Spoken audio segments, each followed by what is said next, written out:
Hello, this is Mr. Galley from GCSE English Revision Pod with a quick message for you. If you want even more English Revision Pod in your ears, you can now subscribe to our premium service, GCSE English Revision Pod Plus, where for the price of just over £2 a month, on top of all the amazing free episodes which will continue to be free and there for you to use, you can also get a selection of amazing bonus episodes on things like Macbeth, A Christmas Carol, Romeo and Juliet, and all your favourite topics covered in the depth and detail that you are used to.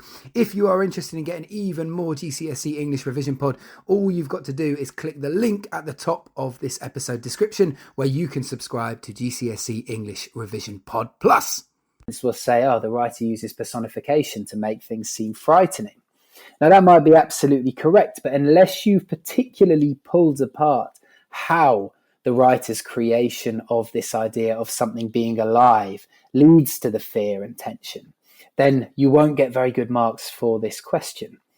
I've pulled out some examples that I hope are going to really illustrate that as we go through it. But is there anything you want to add before we get into the question itself? Yeah. Is there anything you want to add to that? Yeah, the first one is in terms of exam techniques, different teachers will, a quick thing here, suggest different timings, different ways of doing the paper. I actually generally suggest to my students you spend slightly longer, about 12 minutes, maybe even as much as 15 on this question. But so don't worry too much about the practical aspect. Listen to your teachers, do what they're saying. But what I would say really strongly is to echo what Mr. Galley said. The one thing I always teach is what is the writer doing? How are they doing it? And why are they doing it? And the most important one is how, because having marked AQA for many, many years, this is the thing that separates the top bands on this question.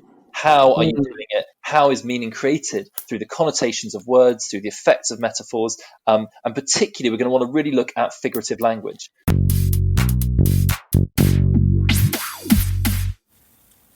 That's just a clip from our full bonus episode.